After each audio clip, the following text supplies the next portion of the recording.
And the greatest of the creation of Allah subhanahu wa ta'ala is Rasulullah. So the greatest amongst the angels is making the dua, which is Jibreel. And the greatest of the creation of Allah subhanahu wa ta'ala is Rasulullah, and he's saying Ameen to the dua. So that dua is not rejected. That if we fall and we end up being those people, the dua of Jibreel is against us, and the Ameen to the dua that Rasulullah said Ameen to is also against us. So may Allah save us from this.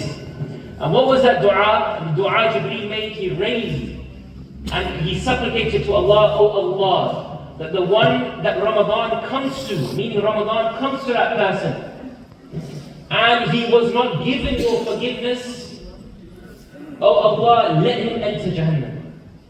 Right? Oh Allah, distance himself, meaning distance him from yourself. Right? So that was the dua of Jibreel.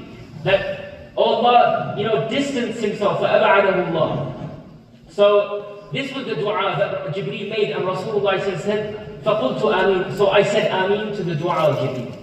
So the one that Ramadan comes to and is not forgiven, Jibreel made the dua against that person or individual who is not forgiven in the month of Ramadan when it comes to him or her, and you have not taken Allah's forgiveness.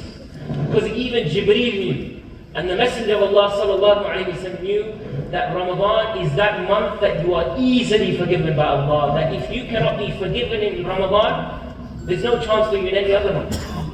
Then how can you not take the khayr? How can you not take the maghfirah of Allah subhanahu wa ta'ala in the month of Ramadan, which Allah gave you every opportunity, and you wasted it? You have the dua of Jibreel against you. And you also have the Ameen of the dua of Jibreel, which was the dua of Rasulullah also against you. So this is why it's important that forgiveness, maghfirah, right? It's all for Allah subhanahu wa ta'ala, that we are doing our sacrifice of eating, our drinking, our desires is for Allah subhanahu wa ta'ala. But we must not let it waste. Right? Do not ruin your fasting. Right? In your dealings with others. Let's say, for example, you're fasting, right? You stop eating and drinking for Allah subhanahu wa ta'ala. But you will be tested during the day. Right? How will you be tested? Allah might put you through a situation where your anger is tested.